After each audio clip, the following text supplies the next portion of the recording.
అయితే ఉంది అనేది చాలా క్లారిటీగా కనపడుతున్న పరిస్థితి రోహిత్. రైట్ కృష్ణ, జనసేన విషయానికి చూసుకున్నట్లయితే మొదటి లిస్టులోనే 5 పేర్లను అధికారికంగా అనౌన్స్ చేసింది. ఆ తర్వాత టికెట్లు ఇస్తున్నామని హామీ ఇచ్చింది, వర్క్ చేసుకోమని చెప్పింది. మరో 11 సీట్లకు కూడా క్లారిటీ ఇచ్చింది. కానీ అధికారికంగా ఇంకా 5 సీట్లకు క్లారిటీ ఇవ్వాలి, కానీ 16 మంది అభ్యర్థులను కూడా ప్రకటించాలి. సో జనసేన లిస్ట్ ఏ విధంగా సిద్ధం చేసుకుంది, ఎప్పుడు ప్రకటించే అవకాశం ఉంది? ఎస్, జనసేనకు సంబంధించిన వ్యవహారంలో మాత్రం ఇంకా కొన్ని సీట్లు అధికారికంగా 5 సీట్లు అధికారికంగా ప్రకటించింది. ఒక 6 నుంచి 9 మంది వరకు అభ్యర్థులను మీరు పోయి వర్క్ చేసుకోండి అని చెప్పి ఆయన స్వయంగా పిలిచి వాళ్ళతో మాట్లాడిన పరిస్థితి అయితే ఉంది.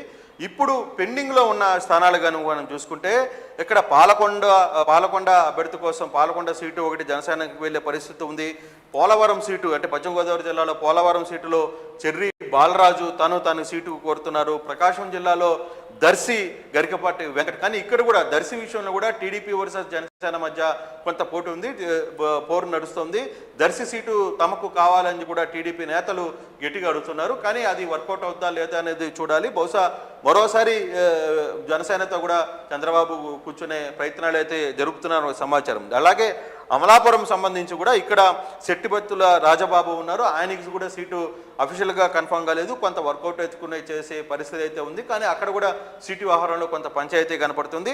అవనిగడ్డకు సంబంధించి చూసుకుంటే కూడా బండ్రెడ్డి రామకృష్ణ, లేకపోతే మాదిగవాడ వెంకటకృష్ణ, వికృతి శ్రీనివాస్, వీళ్ళ ముగ్గురు నుంచి కూడా పెద్ద ఎత్తున పోటీ అయితే కనపడుతుంది. మిగిలిన స్థానాలు ఏదైతే జనసేన అఫీషియల్గా కొన్ని ఇచ్చినాయి, అన్అఫీషియల్గా కొన్ని పేర్లు ప్రకటించేసిన తిరుపతి ఆర్ఎన్ శ్రీనివాసులు వీళ్ళందరినీ అట్లాంటి వ్యక్తుల్ని కొందరిని పోయి వర్క్ చేసుకోమన్న నేపథ్యంలో ఇక్కడ పెండింగ్లో ఉన్నవి మాత్రం ఈ 7 స్థానాల్లో మాత్రం ఇంకా క్లారిటీ రావాల్సిన పరిస్థితి ఉంది. బహుశా వీటన్నిటిని కూడా క్లారిటీ 2-3 రోజుల్లోనే క్లారిటీ వచ్చే పరిస్థితి ఉంది. వచ్చిన తర్వాత అఫీషియల్గా అభ్యర్థులని ప్రకటిస్తాం. అంటే ఎంత త్వరగా అంటే అదృష్టం కొంత ఫేజ్ 4లోకి ఏపీ ఎన్నికలు వెళ్ళిపోవడం వల్ల నాయకులు కూడా కొంత రిలాక్స్ అయిన పరిస్థితి. ఎందుకంటే టైం ఉంది, ఇంకా 60 రోజులు టైం ఉంది.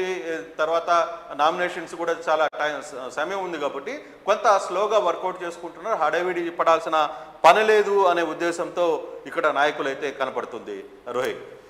రైట్ కృష్ణమోహన్, అదే సమయంలో కూటమిలో కొలిక్కరాని సీట్ల వివరాలు కూడా ఉన్నాయి. శ్రీకాకుళం, పాడేరు, భీమిలి, కాకినాడ టౌన్, అమలాపురం, పోలవరం, దర్శి, అనంతపురం ఈ 3 చోట్ల కూడా 3 పార్టీలు అడుగుతున్నా. కూటమిలోని 3 పార్టీలు కూడా ఈ సీట్ల కోసం పట్టుబడుతున్న పరిస్థితి ఉంది. సో అక్కడ ఏం జరిగే అవకాశం ఉంది, ఎలా పరిష్కరించుకుంటారు దాన్ని? ఎస్ సార్, నేనదే ఇందాక నుంచి చెప్తున్న దాంట్లో చాలా స్థానాల్లో 2 స్థానాల్లో టీడీపీ జనసేన మధ్య ఉన్నాయి. కొన్ని స్థానాల్లో జనసేన బీజేపీ మధ్య కొంత ఇది వాదులాట అంటే దానికి సంబంధించిన పోరు సీటు తమకు కావాలనుకునే ఒక ఇది జరుగుతుంది. కానీ ఇప్పుడు ఈ స్థానాలు మాత్రం దాదాపుగా 8 స్థానాలు మాత్రం 3 పార్టీల మధ్య మాకు కావాలని కూటమిలో పట్టుబడుతున్న పరిస్థితి అయితే కనబడుతుంది. వీటిలో ఒకటి శ్రీకాకుళం టీడీపీ జనసేన అడుగుతున్నాయి, పాడేరుకు వచ్చేసరికి బీజేపీ టీడీపీ అడుగుతున్నాయి, భీమిలి వచ్చేసరికి టీడీపీ జనసేన అడుగుతుంది. తాజాగా బీజేపీ కూడా అక్కడ అడుగుతున్న పరిస్థితి. కాకినాడ టౌన్లో టీడీపీ బీజేపీ 2 కూడా అడుగుతున్న పరిస్థితి అయితే ఉంది. అలాగే అమలాపురంకు సంబంధించి టీడీపీ జనసేన కొంత గట్టిగా అక్కడ పట్టుబడుతున్న పరిస్థితి.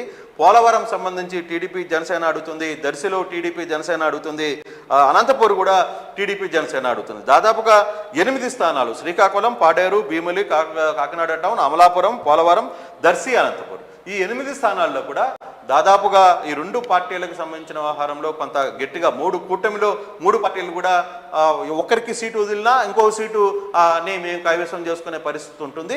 బహుశా ఈ 2 రోజుల్లో ఈ 8 స్థానాలకు సంబంధించిన మొదట ఈ పట్టు బిగుస్తున్న స్థానాలు 8 స్థానాలే.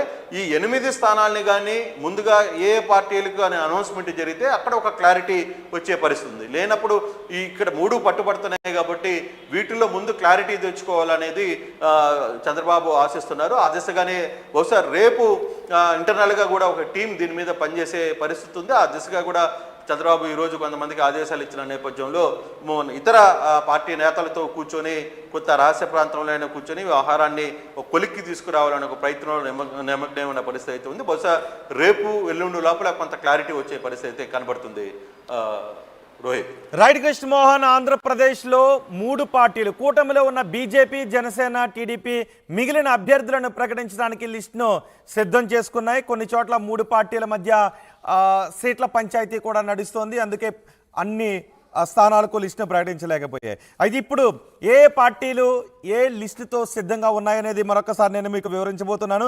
పలాస నుంచి గౌతు శిరీష్, ఇచ్చెర్ల నుంచి కళా వెంకట్రావు, పాతపట్నం నుంచి కలమట వెంకటరమణ, చీపురపల్లి నుంచి గంటా లేదా కిమిడి నాగార్జున, శృంగవరపుకోట నుంచి కోళ్ల లలిత కుమారి, భీమిలి నుంచి గంటా లేదా బీజేపీ పోటీ చేసే అవకాశం ఉంది. మైలవరం నుంచి వసంత కృష్ణ ప్రసాద్, సర్వేపల్లి నుంచి సోమిరెడ్డి చంద్రమోహన్ రెడ్డి, నరసరావుపేట నుంచి డాక్టర్ బ్రహ్మారెడ్డి, చీరాల నుంచి తిరువేదుల శ్రీనివాస్, ఆలూరు నుంచి వీరభద్ర గౌడ్, అనంతపురం నుంచి ప్రభాకర్ చౌదరి, గుంతకల్ నుంచి గుమ్మనూరు జయరాం, రాజంపేట నుంచి బత్యాల చెంగల్ రైలు లేదా జగన్మోహన్ రాజు, రైల్వే కోడూరు నుంచి పంతగాని నరసింహ ప్రసాద్, అజయ్ బాబు, అరవ శ్రీధర్ ముగ్గురులో ఎవరో ఒకరికి టికెట్ని కేటాయించే అవకాశం ఉంది.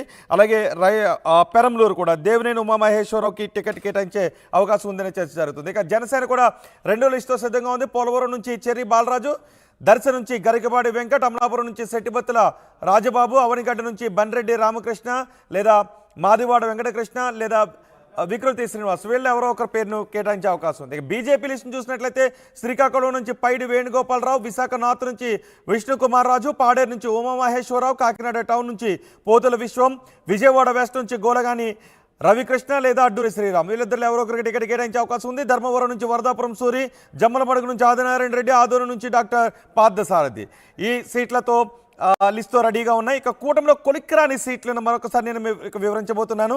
శ్రీకాకుళం, పాడేరు, భీమిలి, విశాఖ టౌన్, అమలాపురం, పోలవరం, దర్శి, అనంతపురం, ఈ 8 స్థానాల్లో కూటమి మధ్య ఎవరికి కేటాయించాలి, ఏ పార్టీ నుంచి అక్కడ అభ్యర్థికి టికెట్ ఇవ్వాలనే విషయంపైన ఇంకా క్లారిటీ రాలేదు.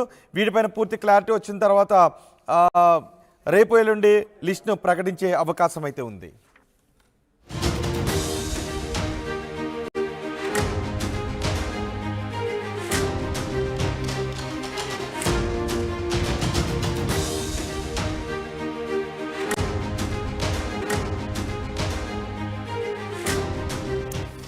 ఆంధ్రప్రదేశ్లో టీడీపీ, జనసేన, బీజేపీ కూటమిలో ఇంకా అన్ని సీట్లకు కూడా అభ్యర్థులను ప్రకటించలేదు. ఇప్పటికే అధికార వైసీపీ ఎంపీ, ఎమ్మెల్యే టికెట్లకు అందరినీ కూడా ప్రకటించింది. కానీ కూటమి నుంచి మాత్రం ఇప్పటివరకు 144 సీట్లకే ప్రకటించారు. మిగిలిన సీట్లపై కసరత్తు చేస్తూ ఉన్నారు. లిస్ట్ రెడీ చేసుకున్న ఇప్పటికే టీడీపీ, జనసేన, బీజేపీ. ఫస్ట్ కూటమి గురించి జనసేన టీడీపీ పొత్తును ప్రకటించిన రోజున టీడీపీ 94 స్థానాలకు అభ్యర్థులను ప్రకటించింది అధికారికంగా. అదే రోజు జనసేన కూడా 5 స్థానాలకు అభ్యర్థులను ప్రకటించింది. ఆ తర్వాత మళ్ళీ టీడీపీ కొంతమందిని ప్రకటించింది. కానీ ఇంతవరకు బీజేపీ మాత్రం అభ్యర్థులను ప్రకటించలేదు. జనసేన కూడా కొంతమందికి వర్క్ చేసుకోమని సంకేతాలు ఇచ్చింది, కానీ అధికారికంగా ఎటువంటి లిస్టు కూడా రిలీజ్ చేయలేదు. ఇంకా 31 మంది వరకు అధికారికంగా 3 పార్టీలకు కలిపి లిస్టును ప్రకటించాల్సి ఉంది. బీజేపీకి 10 స్థానాలను కేటాయించింది టీడీపీ. పొత్తులో భాగంగా బీజేపీ 10 స్థానాల్లో పోటీ చేస్తుంది, 10 అసెంబ్లీ స్థానాల్లో. కానీ ఇంతవరకు కూడా ఒక అభ్యర్థిని కూడా అధికారికంగా ప్రకటించలేదు. కానీ వర్క్ చేసుకోండి అంటూ కొంతమందికి మాత్రం సంకేతాలు ఇచ్చింది.